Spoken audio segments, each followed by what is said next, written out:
Welcome to the Attractions Group podcast. You might be in for an all over the place episode today. We have a lot of things we want to talk about, and they're not that related, but that's okay. David, or should I say Mr. Vice President?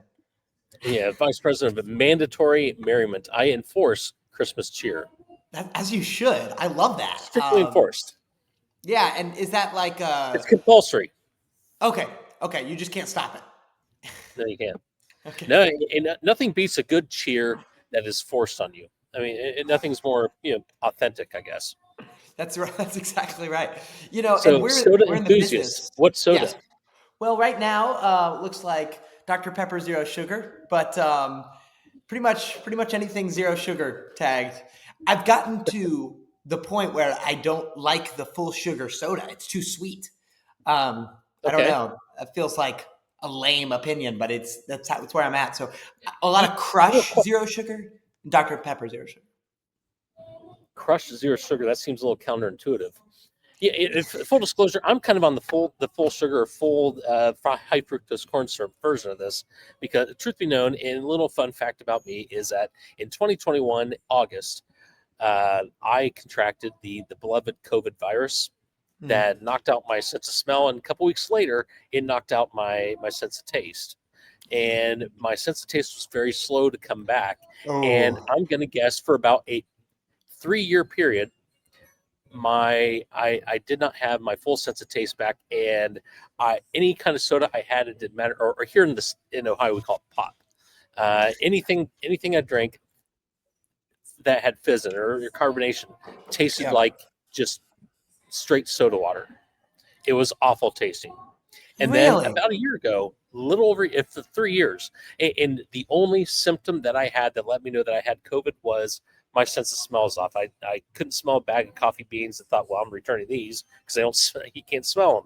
And then later I tried to smell something else and couldn't. And I thought, well, here's a surefire way to figure this out. So I went into our garage, opened up the dumpster, the trash dumpster, which is just it doesn't matter whose house it is. It's just a worse smelling thing. Literally stuck my head into it, took a deep breath, and nope, nothing. Wow, that is good medical reasoning right there. Yes. Well, if it quacks like a duck or barks like a dog, it's that thing. So that was really the only symptom I had, and as mild as my symptom was, I can't believe it that it took 3 years for things to come back online. So I'm enjoying the full sugared version of the soft drinks still. As you can see, I mean, you look like you drink the zero sugar ones. I look like I drink the full sugar ones. Get out of here. Now, I got COVID in November of 2020. And the thing it did for me was similar in that it took about 3 years to get back, but it just made pineapple taste disgusting. Like I used to love pineapple, and then I love it again now. But there were like 3 years when I just couldn't even be close to it. Now, you knocked other things out. Barbecue. I love barbecue sauce, and I couldn't do it for it. Now, it came back sooner, but it's crazy just how different things were, and it didn't follow really any pattern. That it affected everybody differently. Right. Some people got it and they didn't know they had it. Nothing happened, and then Anyway, that was a number of years ago. I can't believe we're still talking about it.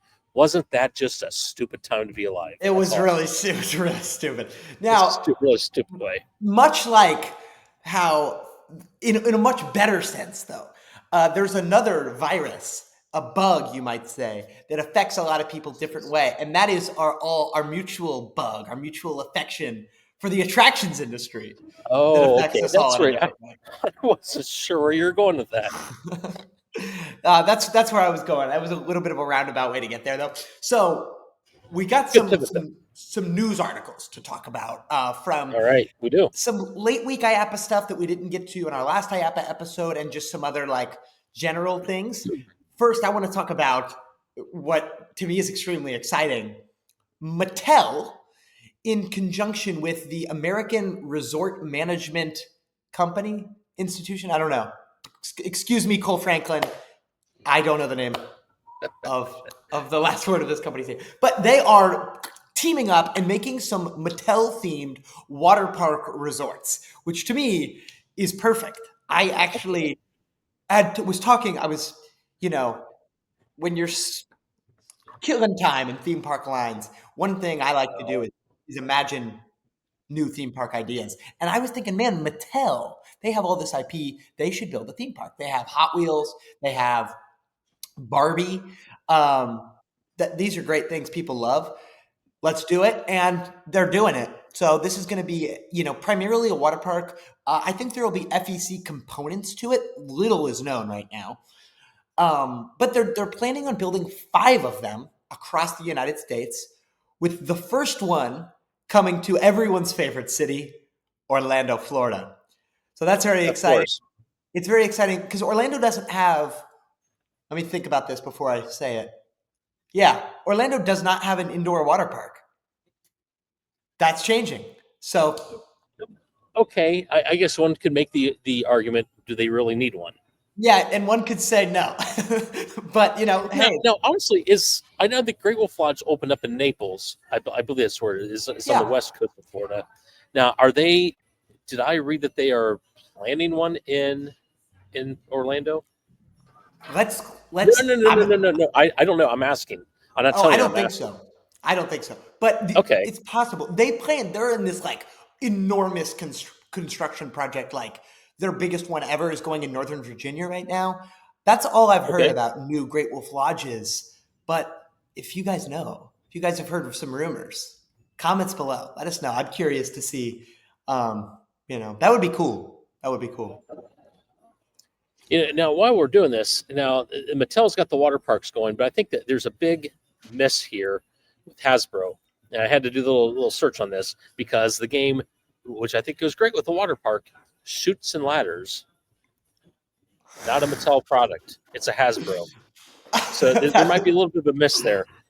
See, Hasbro should also build a theme park. These are two companies that are similar, but one of them they just need to build theme parks.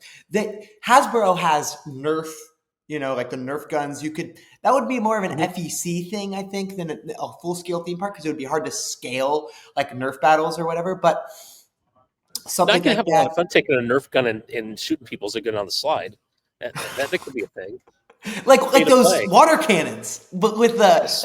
yeah, or even like a shooting dark ride with Nerf guns. Hasbro also they own some like actual IP now. They're like in the media game a little bit, so they own like Hmm. the Transformers animated series, and they own Power Rangers now. Um, I'm a huge Power Rangers fan. I think the IP is a little dead to build like a Power Rangers Yeah. theme park now, but it could be a dark ride somewhere in I don't know. I think these are great ideas. And if you would like help planning out your theme park, Hasbro or Mattel, you can connect with me on LinkedIn. Yes, for a nominal fee, you can do No, that consulting. right, right. Totally. I'm totally qualified in real life. Okay, so this is cool. This is exciting. Shout out to the whole team at American Resort Management and Mattel. Bringing some new entertainment to the U.S. is always a good thing. And that's in Florida where they're developing that. Did you say that? The first one will be. I don't think the any of the other locations are announced yet, so I would imagine Texas to have at least one because American Resort Okay. Management is like has had a lot of success in that market in Texas. Hmm. But we'll see. Maybe one in California, maybe one in. I mean, they're indoor facilities, so in theory, maybe it won't matter as much where they are putting them. But as Jacob Wall, by the way, okay, just side note. Oh, very English of you to pronounce it that way. Oh, yeah, it's true. It's Yakub, right? Or something. Not Jacob. We'll call it Okay, that. that's just true. Well, I'm not sure the exact pronunciation is. I just know it's not Jacob. And yeah, I think right. we tried it, just randomly tried it once. I got it right, It's but I don't actually remember how I terrible said too. The two of us, between the two of us, we don't know the pronunciation of like the CEO of Apple, but that's all right. it. Yeah, I think Jacob. I think is anyway. Okay, I think that's probably right. I was at his IAAPA. I'm going to call it a lecture because that's what it felt like. It felt like a Okay. sermon almost. It was unbelievable about emerging trends in the attractions industry, and his big way of discussing the emerging trends in the attractions industry were by talking about what they are not. So we took like 13 Okay. misconceptions and said, like, these are 13 things people think are trends right now that are just absolutely not. Oh, wow. It was unbelievable. It was so informative. I mean, obviously, this man is a true expert. Like, he truly, but we knew that before. But to see him up there talk about, like, here's something people think is a trend, and here's how it's not. And then he just starts, like, spitfiring examples. Like, got, like, So, just. So, one example of this was he said in this education session that a trend people think is happening right now is that retail is dying. But retail is not dying. okay. And he puts on the screen behind him a picture of an IKEA. And he says, IKEA is doing better. Our Swedish friends are doing better than ever because they've made their retail into an experience and not a transaction. If your retail is a transaction, of course it's going to die. It's just easier to do the transaction online. But if it's an experience, which is what we're all in the business of creating, we have the very unique advantage of being able to keep retail alive because we know how to make what should just be a transaction into a full experience. I mean, all kinds of things like that. And he was talking about all these different, FECs and zoos and museums and theme parks that are actually, real life examples of how retail is staying alive, or whatever the relevant, topic he was discussing in that moment was. It was phenomenal. And I said that to say what. So yeah, great question. One of them, I said that to say one of the other ones was about the trend, and this one was not based on a misconception, but it was just the trend of like year-round indoor water parks. And the trend was kind of more generally, the theme park space is moving into trying to be like, even, regional open half the year theme parks are trying to be open more of the year, right? You see like a lot more Christmas events now. You see these kind of things, maybe it's, you open up just a retail and dining facility, something like this, just for a couple weekends to people come in and have food. In the flip side of this, a huge thing he's seeing, he was saying he recently spoke at like the, I forget the name of the institution, but it's like an IAAPA similar institution, but for ski resorts. It was like a ski resort institution that had their global summit, and he was one of the speakers there to talk about some of the attractions things and how they can parallel.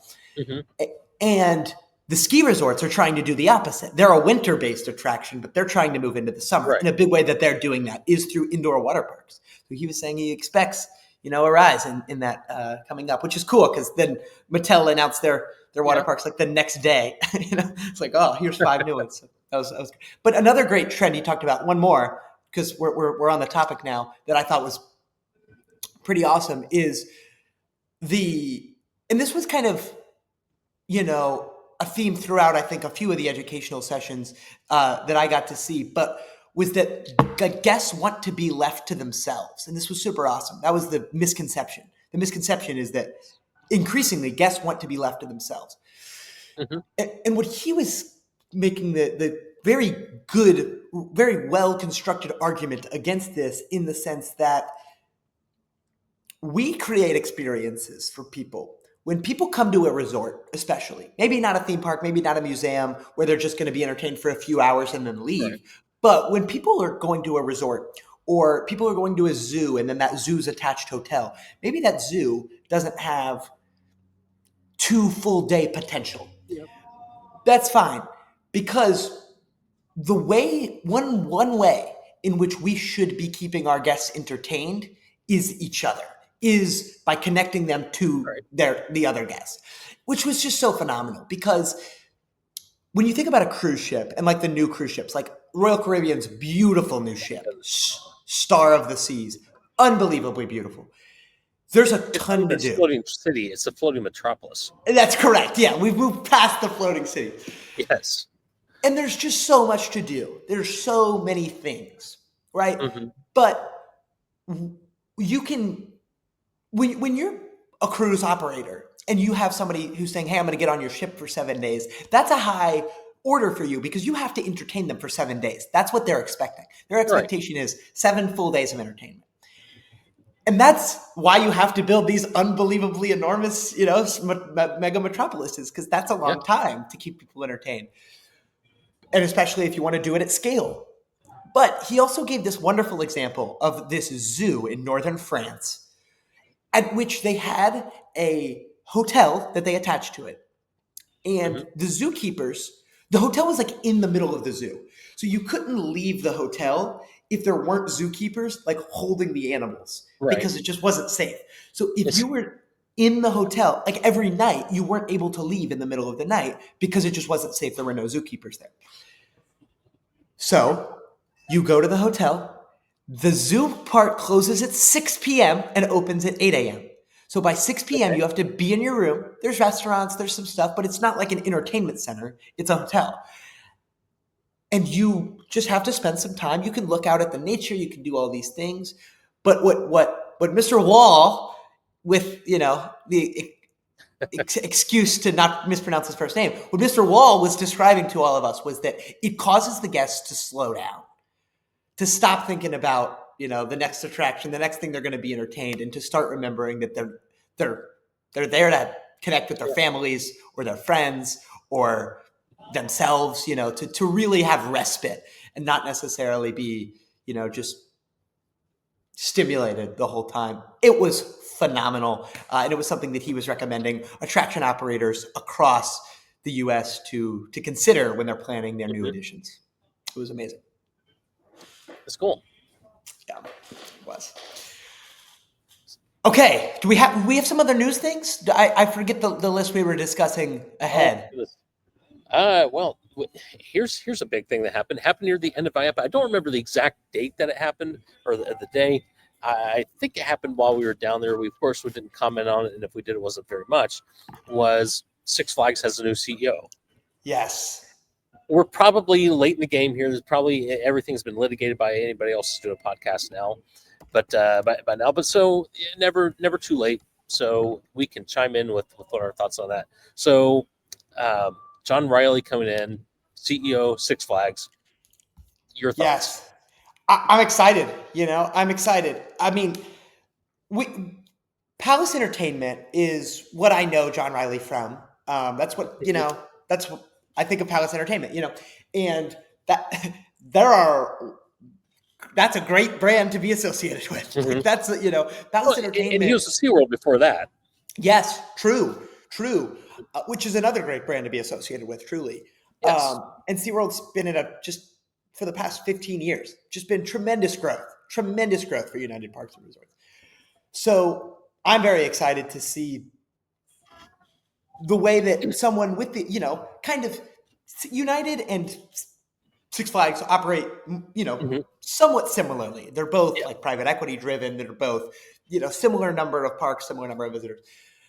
The Palace Entertainment touch to things, though, I think will give John Reilly a really great, unique perspective to come in to the, the new Six Flags chain and not necessarily throw anything away that's good because he's been at United too, but to just kind of embrace the, regionality that Palace Entertainment was so good at embracing, to, embrace the people-centeredness that Palace Entertainment was so good at being a part of. I mean, there's a reason that Herschend, one of the gold standards in our industry, would be interested in acquiring those Palace parks, and they did acquire those Palace parks. It's because they have just really solid brand presence. Like people think of Kennywood and they're like, oh, Kennywood, So that's something that I think is really amazing, because I think the theme parks,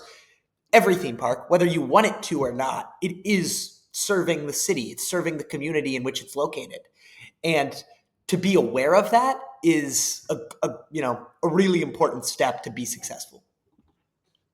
During the IAAPA week, I'm going to guess it was Thursday. I don't remember which day it was. In the members' lounge, a number of my couple of people that I knew in the industry, differing levels of management.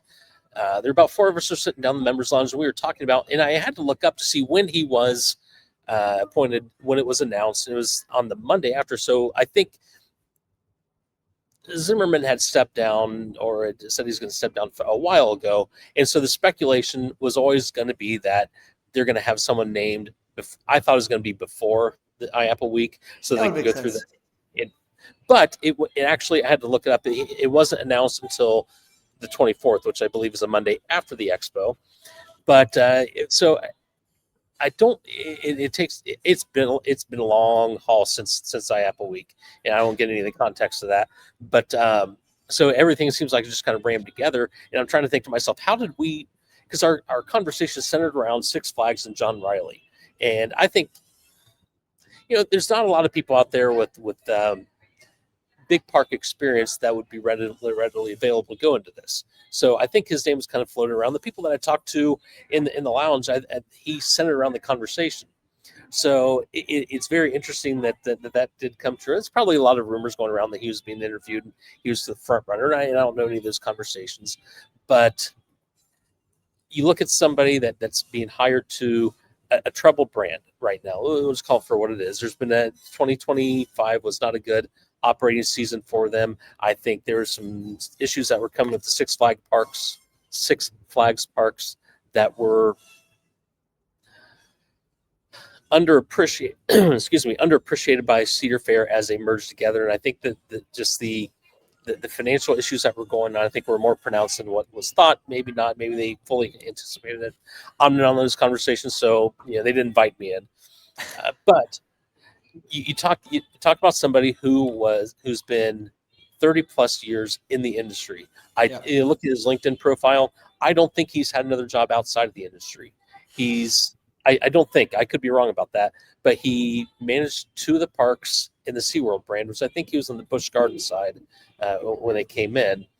And he, of course, then became corporate SeaWorld during a very dark time in SeaWorld's history after the Blackfish debacle.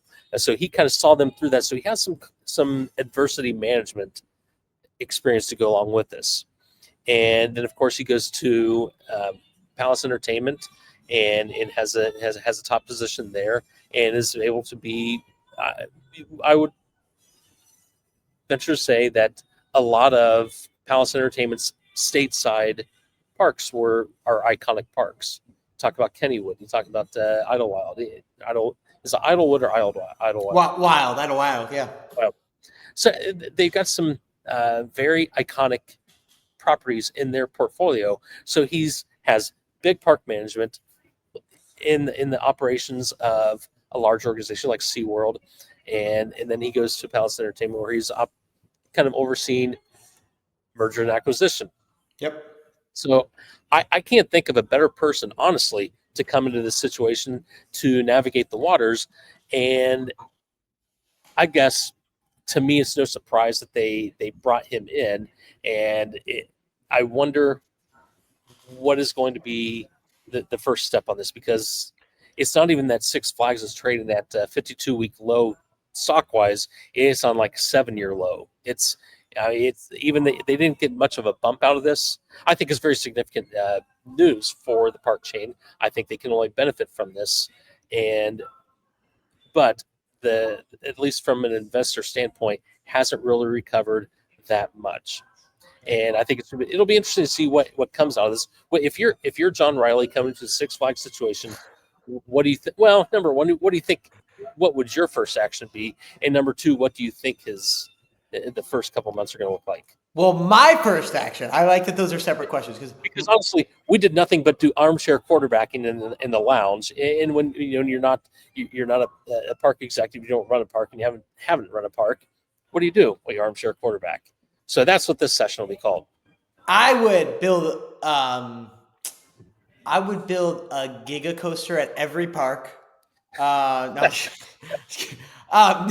but I mean, I would prioritize people first management. I would come in and I would just say, like, we need to, from the ground, like, I don't know what I'm doing here. And so let me spend some time in the parks talking to ride operators and food and beverage operators, and then food and beverage supervisors, and then food and beverage management, and then come back and see what the corporate level people want me to think is going wrong and how that compares to what the frontline people are actually experiencing day to day and what the guests are actually experiencing day to day. Because at the end of the day, I mean, this is corporate jargon 101, and I don't generally like corporate jargon, but let's make the main thing the main thing.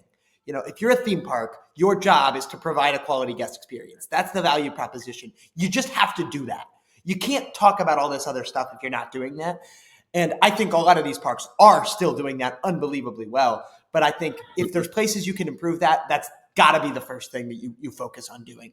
I'm not even saying necessarily that there are, but I'm saying, that's what they should focus on. I would say, decisively speaking, that there was a marked instance this past season where the guest experience chain wide was off balance. Now, that I think that had some staffing issues, but I think that's something they can overcome. And honestly, not to break in on what you said, guest experience wise, because that's very important. You don't get people getting return visits unless you have a guest experience worth going back to. Right. But the elephant in the room, the boardroom for Six Flags is going to be financial. Sure. That's I mean, they have a lot of debt. Yeah. So they have to address that sooner than later. But it's, once again, and I think we've talked about this a little before on the show, but it is all about,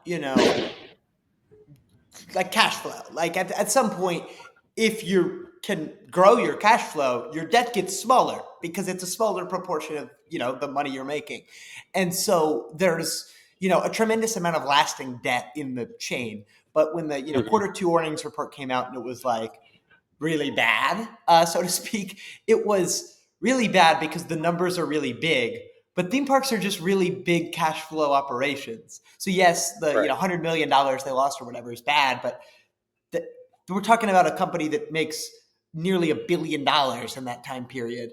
That's not to say that it's not a big deal. You can't operate at 0.9% of your operating, cost. You can't, that's not enough revenue, but it's not, I mean, this could be a lot worse. This could be a much worse scenario. And I'm sure there are financial strategies that these new chain parks can, employ to try to get themselves into a slightly better place. But I think the number one financial strategy is making the main thing the main thing, and making your guest experience good, and making people want to, if next year becomes a year where across the chain you have 15 of the 30 or 40 parks where there's a buzz in the air about it. It's like, what's going on over at Carowinds? We got to get down there.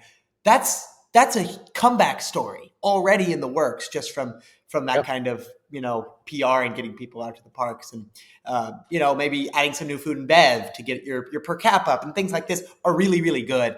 And I do believe in them to some extent, but we will see. It will definitely be an exciting and important year for the Six Flags chain. Two questions or a couple statements I have. I wonder, as some of the park synergies come online, what things are going to win out, because most things are Six Flags, Magic Mountain, Six Flags over Georgia, Six Flags, Great America. But on the Cedar Fair side, you just have Cedar Point, you have Kings Island, Carowinds. Are we going to see just the names drop to Magic Mountain? I don't know what you call it, Georgia, or over Georgia, or are you going to start seeing names? Because I think as the brands merge, there's got to be some synergies come together, so that there's some more brand identity. Is it going to start becoming? Are we going to be referring to it as Six Flags Cedar Point, Six Flags Kings Dominion? That's a good question. I'd have to think that that's going to be one of the priorities that he's going to have, as well as probably bringing in his own staff. Normally, when CEOs come in, they do that. They want people that understand their vision, understand their brand, and aren't necessarily tied to the way things used to be. Sure. So that'll be interesting to do. But at the same time, now when when me and the others were talking in the lounge at IAAPA, none of us work for Cedar Fair, none of us work for Six Flags. We have no horse in this race whatsoever. I put that disclaimer out there because we were just spitballing what we think is going to happen, and we kind of came to a consensus of he's going to have to come out of the gate with some very bold decisions moving forward, and we focused on what the debt load was, and I wonder again, just opinion, spitballing, no horse in this race whatsoever. Uh, would that include offloading some parks, maybe one or two of the marquee Oh ones, yeah. to drive make a huge dent in the debt load? That would make the investors, shareholders, that would make them happy because the debt comes off immediately. And we came down to it would probably be one, at least one of the marquee parks that exists in a redundant market. See, And we've talked about this before, but I think the redundant market ones are the ones they want to sell the least because they're not going to sell to someone that they're immediately going to have to start competing with. I just don't understand that. If you're owning Knott's Berry Farm and Magic Mountain and you don't add a new attraction at either of them for 5 years, that, okay. But if you own one of them and you don't add a new attraction at that one for 5 years, you're cooked because the other one is just going to keep building stuff. right, so yeah, I'll call it Kings Island's in the backyard of where I live, and this is one of them that because someone brought up Magic Mountain because they share kind of a consistent market with Knott's. So if you're Kings Island, Six Flags is not going to part with Cedar Point. That's the flagship park. Right. That's Yeah. the resort area. That's something you're going to continue to invest in. So you keep investing in that. And if you want to put 9-figure attractions in every other year, that adds up over time. Now that you have 40 plus properties, whatever that ends up being, 30, 35, 40, whatever it ends up being, you still have to satisfy guests at each of these parks with Yep. large attractions every now and then. So you have Cedar Point, which is going to take the state of Ohio and take everybody Columbus north to there. Now, if you're Kings Island, also, Hershon now owns Kentucky Kingdom and has stated they're going to start investing in that property and making it like a Hershon property, which can do nothing but add competition, keep people in Louisville instead of driving Cincinnati to go to Kings Island. And Holiday World, I think we can all agree, they're a major player. And they definitely pull people from Louisville, St. Louis, in a number of different places. So that adds competition. So all of a sudden you have, if Cedar Point continues to make investments, they're pulling people from Columbus. You have Holiday World and Kentucky Kingdom pulling from the Louisville market. And now all of a sudden you have this $50 million roller coaster being rolled out in Dollywood. And they're going to be pulling people Lexington South. So that means, where is Six Flags going to put their investments at? They're going to put their investments in St. Louis to keep people in St. Louis. They're going to put it in Atlanta to keep people going to the Six Flags Park in Atlanta, and they're going to keep investing as they do with Cedar Point. So, what kind of level of investment does that leave for the Cincinnati Park? This is crazy. This is Six I'm Flags just is not selling Kings Island. This is not. I just don't believe in this. I just don't believe in it. no, Maybe they stop investing in maybe it. not. Well, okay, then what's that going to do? I would think that if you're not trying to figure out how do we spend $40 million at a park, whether it's Magic Mountain, Kings Island, or some other redundant park, if they exist in a redundant market and you don't have to worry about spending $40 million on whatever marquee attraction to point eyes back in your direction, and instead you put that funding in Georgia or St. Louis or Chicago or Cedar Point, then I theoretically speaking, or Knott's Berry Farm, because they're not going to part with Knott's either. It's too iconic of a park. Or Magic Mountain. Both of those parks are staying. Yeah, for sure. I would say that if two parks exist in a redundant market, they may need to part with one of them and package with the two smaller parks to make it attractive. And also, I guess, since we're talking about sales, what park operator is still out there that would buy Hershon? I would think if this would have been 2 years ago, they probably would have jumped to the front of the line. I don't know or how 1 after year ago even. Palace, yeah. I don't see after acquiring Palace. Not that added an exorbitant amount that they couldn't overcome, but that would be tough. Especially just so soon after. Yeah. Right. So what other operators out there that would be able to bring on parks? Well, I think for one, United, possibly.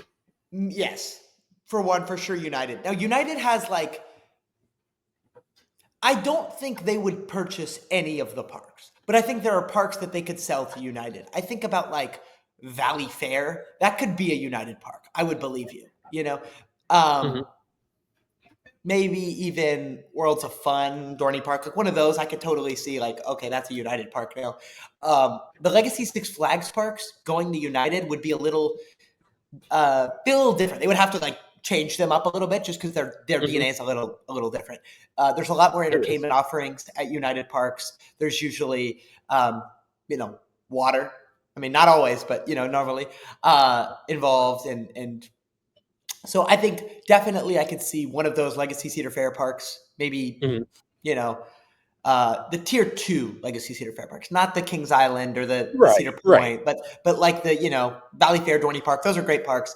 Would be definitely enticing for an operator like United. I think that's looking to expand. I mean, United almost tried to buy Cedar Fair back in like Well, they did. 2019. They did. So It maybe was more recent than there's that, wasn't it? Might have been maybe it 22. was. I might have been 22. Yeah, yeah. I think you're right. Yeah. Actually, yeah. So this is interesting. Now, I do think you can't take Hershend completely off the table because even though they did just buy Palace, they bought Silverwood right afterwards. Like they just like 3 weeks ago Yeah. I announced just like they're buying Silverwood. Once again, they could not right now purchase like Valley Fair even, but maybe like the Great Escape. That feels like a Hershend property. Maybe something like it could, that, or in a it year or could be, something. Who knows? but if you're just going to offload one property, that's not gonna make a dent in your debt load. And it really, honestly, it all boils down to for me, a win in any sense of this would be for it to stay on private equity. Private equity would hack the, you wouldn't even recognize it afterwards because they cut the costs of any wouldn't matter if it's Cedar Point, Knott's Berry Farm, Kings Island, Magic Mountain. If it's private equity, their their goal is to make it profitable by any means possible. So I think that the goal of this would be to stay out of that, and I think there's a good chance of doing that. And honestly, from where I sit, the easiest way to do that and the quickest way to do that is to take one of your marquee parks, package it together, two or three of the other ones, and pay the debt down on day one. Of that, it's a much better financial picture.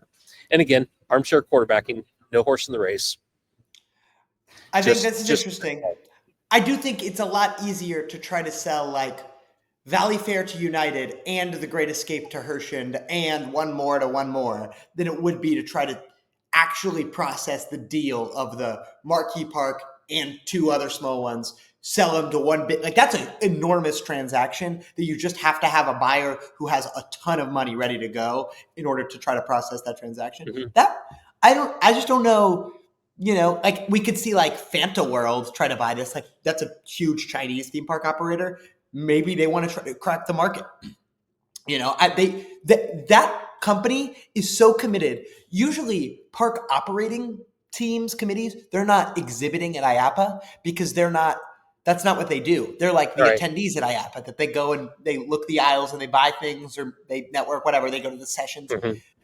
Fanta World exhibited at IAAPA because they were trying to sell to like other park operating individuals the idea that they should start a Fanta World park. That's intense. Um, and so, maybe we would see that. That's a huge jump. Obviously, zoning laws and operational laws and labor Yeah. laws are all so different that it's not like they can take their very successful model and just copy paste it over because it's just there's different rules. So I don't know if that would happen or what that would look like, but I do think if you're looking for a really big purchase like that, a marquee park and two more, we are kind of low on buyers. Like maybe United could do Yeah. that, but I don't really know who else. Maybe like you get one of the family owned parks to buy another small park. Like you get like the Cook family, you know, um, to buy another park. I don't know if that would ever happen, of course, but you get a manufacturers like Zamperla owns a park, Mock Rides owns a park, Chance Rides doesn't own a park, Premier Rides doesn't own a park. Maybe you could try to sell to them. I You think don't know. you think a ride manufacturer would buy a park? I mean, that's, They do in that's, Europe, but I don't think there's an instance of that in the States, is there? no, I mean, Zamperla bought Coney Park, like Coney Island, like the Luna Park on Coney Island in Okay. New York City was purchased much later by Zamperla. So it's not common though. I think that's the only one I can think of. Hmm. And if you're looking for a buyer, you might as well try, I mean, uh, Yeah. but I do agree with what you're saying. I mean, at the end of the day, John Reilly's number one goal is going to be to make the shareholders a little more confident in the value of their investment. Yeah. And so he does have to, he can't just like do a bunch of things that sound good. He's got to do something that's like, whoa, just Right. to try to do A that. bold Like, move. yeah, he's got A to do bold move. something. Something's going to put him in the news. That's going to affect, which it's a tough task, and I think he's up to it. He has to address the debt like first, and then like a very close second is maintaining guest experience to keep people returning. And I think next year it's going to be a bit of a wild card because attendance wise things will be up next year because you had those 40 parks for $99. A lot of that was a short term cash injection, but there's going to be a lot of people going to those parks for free next year, and so it's going to attendance will be up, but I think it's going to be a little bit of, not a smoke and mirror, but it's they're going to rely heavily on the per cap going up as well. So Yeah. I think that's going to be something that they're going to have to.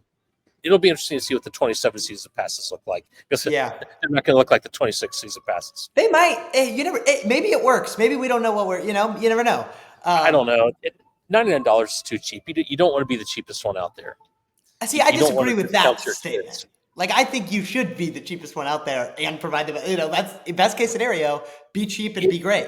It's Yeah, difficult to do this, near impossible yeah, most of the time, but there's no like problem with being the cheap. That's not like there's not. fundamentally But bad. If you look at Six Flags, they would give away the gate and make it up on per capita on the inside in bankruptcy. So I think people go there and don't spend money. If you give away the gate, you got to make up the money somewhere. And if people don't buy once they're in the park, you have to get at the ticket. Yeah, this is true. And I agree with everything you're saying. I also just don't know that that model is necessarily broken. Like, think about the difference between okay, go Yeah, to like a Six Flags park and have lunch. Now go to a SeaWorld park and have lunch. Those chains operate similar models of we're going to charge not very much for tickets and make it up on per cap. They charge way more for food than even like Disney and Universal does. And that's how it works. With yeah, United, the food is better. Like I want to buy the food more there. yeah. So that like at some point, um, it's not necessarily the model; it's the execution. Sometimes I don't know if that's true here, but to your point, United, if that's their model, this year they reported a growth in attendance and a loss in revenue. Their growth in attendance significantly outpaced their loss in revenue. It was like Hmm. 9% attendance growth and like 1%, not a loss in revenue, but just like a decrease. The revenue was down 1% while their attendance was up 9%. But that's interesting. That's interesting. So we'll see. I'm excited. Yeah, well, and we can armchair quarterback all we want because at the end of the day, and agree to disagree because at the end of it, we're probably both wrong anyway. So That's right. That's right. I'm sure. Now, all right. We've talked a little bit about a lot of things. One more thing before we get out of here.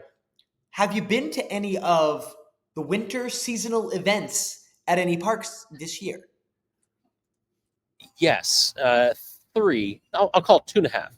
Of course, Whoa. Kings Okay. Island in the backyard. Of course. Well, I'll probably end up retracting all this. Hey, retracting this. Brought that into this. Kings Island, of course, is in the backyard. Been to Winterfest, and I tell you what, we've gone late in the evening, which in Ohio it's really cold now, like really cold for early December. So we did not go opening night, which I hear was packed out. We went later on Saturday and again on Sunday, and it's only been open one weekend so far. And the times that we went were kind of light, but now I could be wrong on this, but it's perception anyway. There is a significant increase in the number of lights in the property. Now, I don't know if they've if they took everything that was at King's Dominion and now it's at Kings Island, if that's where it all came from. But really, there is not an inch of that park that's not covered in some sort of Christmas lights, That's which is awesome. great. Yeah. They do a tremendous job of dressing that park up, Yeah. and it's a really great event. The shows, we saw a couple of those. New Tinker Show, it'll take some getting used to. We like the other two plots that they had, so it's a completely different show. They put some money into it to change things up. It's very well done. Cool. And so now, wasn't really a holiday event, but I can join the club with you and Cassie Tucker. I've been to Epic Universe now. Nice. Wasn't a holiday event, but it was with IAAPA Celebrates, which is something I've always wanted to participate in. And of course, lines are a lot shorter when you do something in a private event. I got to take in all the roller coasters that we've only heard about, and that we've heard you and Cassie rant about. Stardust Racers, a new favorite. It's right up there in my top 3. It's a great roller coaster. I'll take. That what? I'm a hater, as you know. It might be established. Okay. I love Stardust Racers. It's awesome. Like, don't get me wrong, but like the top 3 argument is just absolutely mind-boggling to me. Like Ryan, when he was on our show, he was like, everyone knows the best roller coaster in the world is either Velocicoaster or Stardust Racers. They just disagree about which one. And Ryan, I'm sorry if you're listening to this. What are you actually talking about? What are you talking? I was restraining myself for when you said that.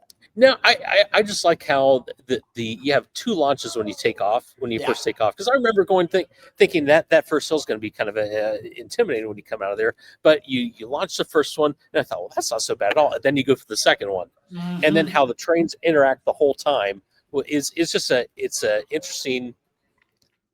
It's just an interesting layout. And of course, we rode it at night, which makes it even more so. Yeah. But so we did that, and coming up on December 19th, we are going to Pigeon Forge, and we'll be going to Dollywood at least one day, maybe 2. I don't know. So that's going to be. It'll be interesting. I've heard many people say that no one does a Christmas event like Dolly Parton does. So I tell you what. Kings Island does pretty well with their theming and everything, their Christmas lights. Very well done. It'll be interesting to see if that holds up with Dollywood. I have every thought in my head that yes, it will, because there's a long-standing tradition there, and not that it's not at Kings Island either, or as well. But at the same time, they're kind of well known for that, and I think Kings Island is getting well known for it. But there's more people have heard of the Dollywood experience at Christmas time than Kings Island. So I guess there's 3 that we will be going to, as far as I know. Okay. Now, I've been to just the ones in Florida. It's all the ones I'll get to. But Hollywood Studios is absolutely amazing. I'd never been there at Christmas time. It's so delightful. You went to a Disney property for crazy. That? I'm just so shocked. I'm shocked by that. Go ahead. I know. But here's my hot take, and I am a cast member. I'm absolutely and obviously, once I say this sentence, not speaking on behalf of the Walt Disney Company in any way. You need to put the marquee down at the bottom. Right. But guys, I think this is you're gonna flame me. I'm gonna get grailed for this. I truly and honestly believe that Kings Island's Winterfest is full of better holiday decorations. The park is decorated better at Kings Island's Winterfest for Christmas than how Magic Kingdom is decorated for Christmas during Mickey's Very Merry Christmas Party. I truly believe, and I'm not saying the event is better because that's like comparing the parks. I'm not exactly doing that. The Christmas decorations are better at Kings Island than they are at Magic Kingdom. There's my insane opinion for today. Well, I think there's a lot of validity to that.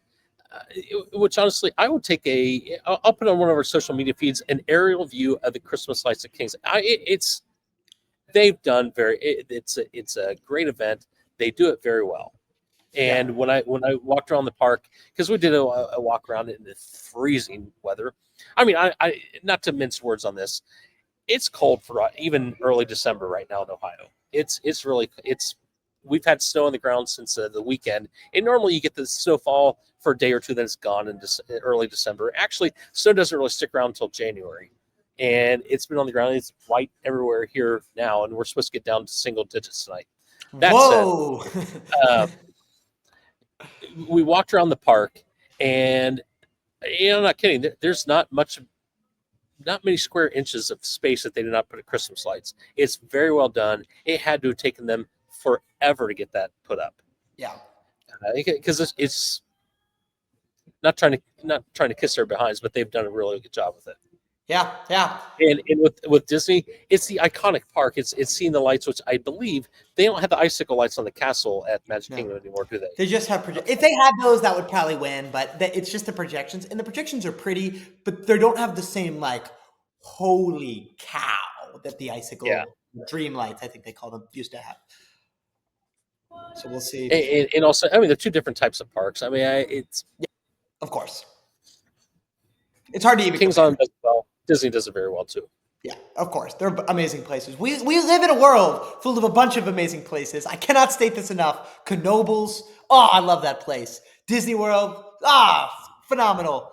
The Orlando Science Center is the same way. Truly, it's a great time to be an attractions fan, because quality just keeps getting better. And we can sit here and nitpick, but like we're lucky to be able to experience these things for sure.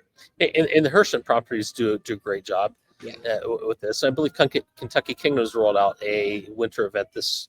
I don't think they did last year. I think either they did last year or this is the first. Yeah, I think it's the first year. I don't want to speak out turn on that. Yeah. But it also the I lost my train of thought. Oh well. It just went away. Happens. All right, guys. David, do you think there's anything else that we should cover real quick, but to wrap up our sporadic Christmassy merriment enforcer episode? I think before we record the next one, quite honestly, I think what I want to do is, because we talk a lot about the big park chains. We talk about Six Flags. We talk about Legacy Cedar Fair, Disney, Universal, SeaWorld, Hershey. They're all big players. And I want to do some research before we climb on this next and talk about some of the smaller parks, family-owned parks in the United States that do winter events, and maybe the zoos also, because the big parks they get their press, they get people because that's what people hear about most. They're the commercials that you see on TV nationwide, into the effect, and maybe just maybe we could get the do something that gets Matt Eckert to do a holiday event at Holiday World in Santa Claus, Indiana. Maybe. Yeah, if we showcase other family parks that do it. Yeah. They don't have to. If you're listening, Lauren, Leah, which I like those two names, by the way, Lauren and Leah. Imagine that. My daughter's names, for those who don't know. But also two sisters that are in the ownership group of Holiday World. If any of you are listening, it's holiday time, it's Christmas time. Your park name is Holiday World, and you're in Santa Claus, Indiana. Maybe we should just cut this part out because I like Holiday World. They expanded their operation. Well, you said this to Matt's face. I think it's fine. I mean, I did. Yeah. They expanded their operating calendar this year. Maybe they'll do it again next year. Maybe. You never know. We can dream. We can dream. Now, we should do this though. This sounds exciting to talk about some small regional, Christmas events next week, some zoos and stuff too. So maybe we'll see you back here then. If you're subscribed and you see the video, if you're not, you probably won't even know that we did it, and then you'll miss awesome, there you go. Yeah. Exciting content. So thanks for checking out the Attractions Group podcast this week. We'll see you back here real soon. All right.